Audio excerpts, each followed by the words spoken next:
Di sisi lain, Whistler menemui agen Susan di lapangan. Mereka berbincang. Agen Susan berkata bahwa Whistler harus keluar dalam waktu 7 hari. Dan Whistler berkata ini masih memungkinkan.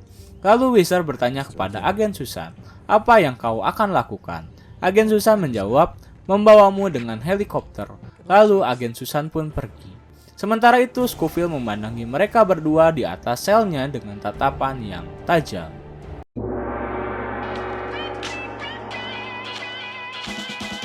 Halo sobat, pintu teater 1 telah dibuka. Apa kabar nih teman-teman yang udah dengan sabarnya nungguin Prison Break Season 3? Terima kasih sekali atas apresiasi dari teman-teman semua terhadap channel Pintu Teater 1 ini. Mimin lihat luar biasa sekali animo dari teman-teman semua yang mau lanjut Prison Break Season 3.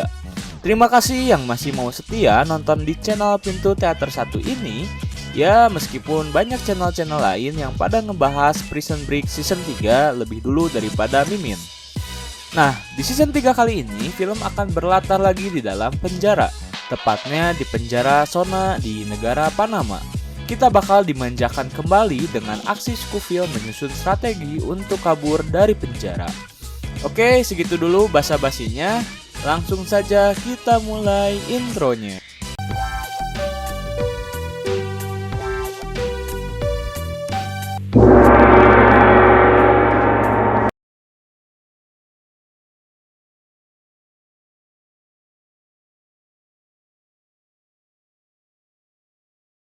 Scene diawali Burrow yang menjenguk Scofield ke penjara.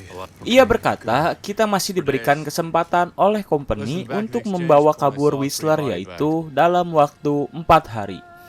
Burrow berkata sempat bertemu dengan LJ dan melihat ada 3 kantung mayat di sana. Itu artinya kita akan dibunuh oleh mereka. Lalu Scofield menyatakan kekecewaannya kepada Burrow karena menyembunyikan kebenaran Dr. Sarah yang sudah mati. Mungkin Burrow menganggap bahwa Scofield tidak peduli dengan keponakannya, padahal jelas ia sangat menyayangi LJ.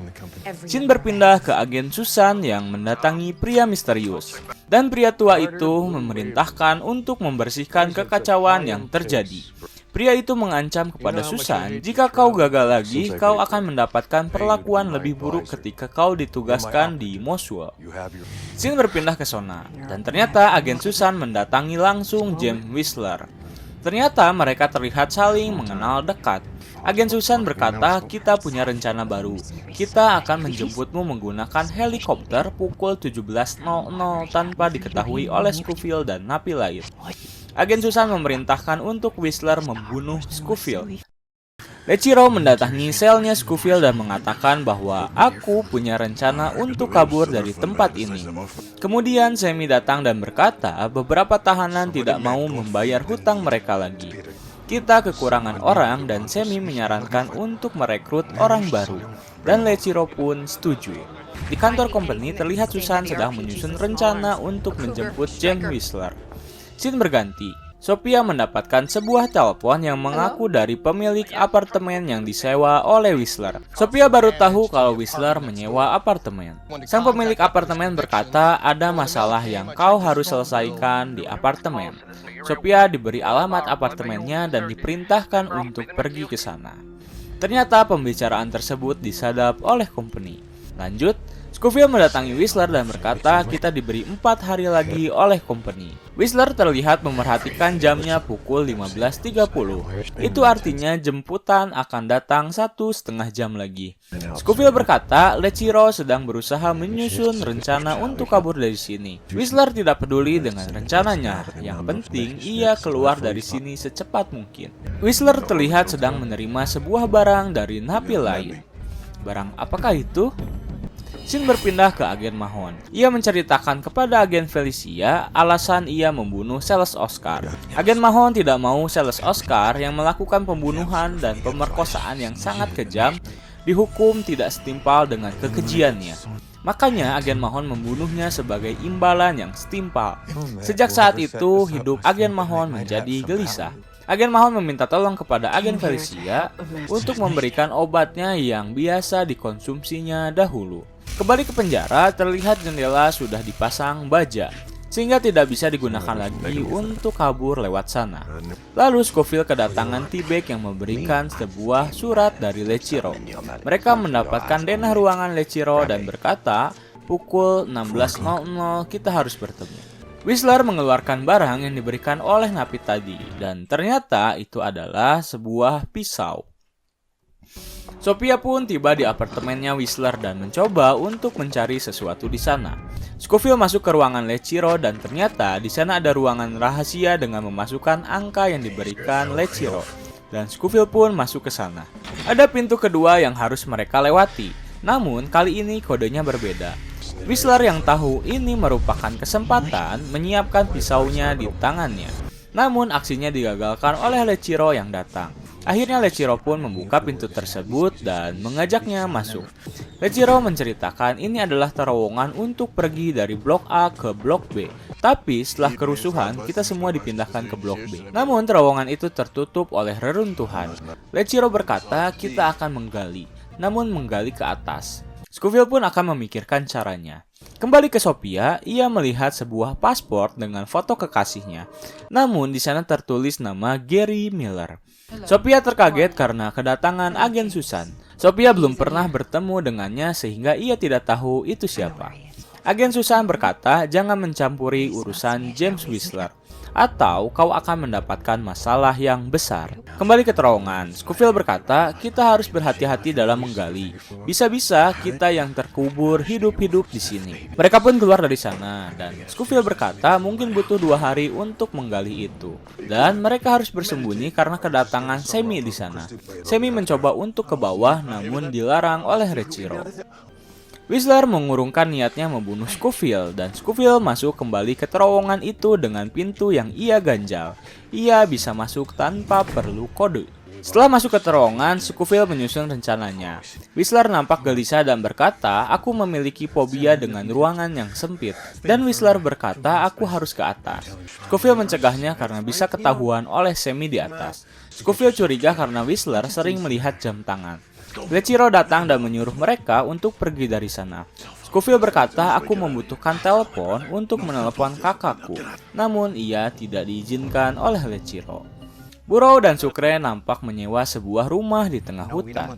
Mereka pun pergi ke tanah yang kosong dan mencoba merekam suara tembakan pistol. Untuk apakah itu?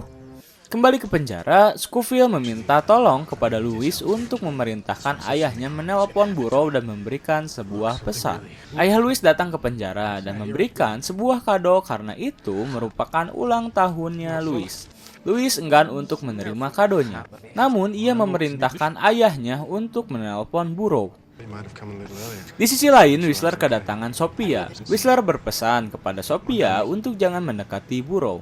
Scene berganti, Burrow mendapat telepon dari ayahnya Louis. Ia diberi pesan bahwa jangan pulang untuk makan malam. Itu merupakan kode dari Scofield yang artinya kau harus berhati-hati. Tiba-tiba mereka bertemu Sophia dan ia berkata bahwa ia menemukan paspor pacarnya dengan identitas Gary Miller. James meminta diriku untuk menjauhi kau Burrow karena itu sangat berbahaya. Burrow hanya berkata bahwa pacarmu itu adalah seorang pembohong. Anggota company lain memata-matai mereka dan agen Susan memerintahkan untuk membunuh mereka semua. Para company pun mengendap-endap mendekati mereka.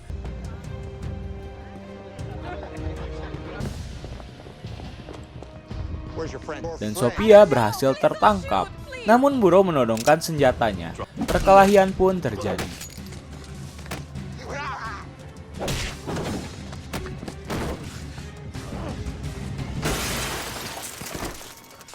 Namun akhirnya Sophia disandra oleh mereka. Burrow yang sudah belajar dari kejadian sebelumnya, ia tidak asa-asa untuk menembak mati pria tersebut. Akhirnya agen Mahon pun disidang dan dimintai kesaksian tentang rahasia company. Saat ditanya, agen Mahon ngelantur tak karuan. Apa yang ditanyakan oleh pengadilan tidak nyambung dengan jawabannya. Agen Mahon mengaku bahwa ia memang membunuh para napi untuk melindungi keluarganya. Agen Felicia yang asalnya mau memberikan obat tersebut, akhirnya ia pun membuangnya ke tempat sampah. Kembali ke penjara, Scofield memergoki Whistler dan berkata, dari mana saja kau? Whistler berkata sedang mencari besi untuk menopang terowongan. Namun Scofield mengetahui bahwasanya Whistler akan pergi ke loteng dan menyinggung Whistler bahwa dirinya fobia dengan tempat yang sempit. T-Bag datang dan memanggil Scofield ke ruangannya Lechiro. Scofield pun tiba di ruangan Lechiro dan ia diberikan kesempatan menelpon oleh Lechiro untuk menelpon Burrow. Dan Scofield diberikan telepon untuk menelpon Burrow. Burrow berkata company baru saja berniat membunuh kita. Scofield pun menjawab company sudah tidak membutuhkan kita lagi. Dan Scofield tersadar bahwa company lah yang akan mengeluarkan James Whistler dengan tangan mereka sendiri. Dan akhirnya helikopter pun tiba di penjara. Whistler sudah berada di atas atap. Scofield dengan segera mengejarnya ke sana. Dan aksi tembak-tembakan pun terjadi.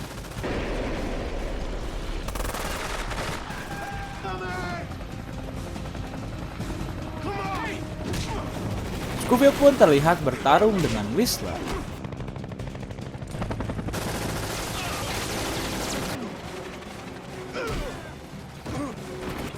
Saat Whistler mengambil tangga helikopter, Scofield mencegahnya.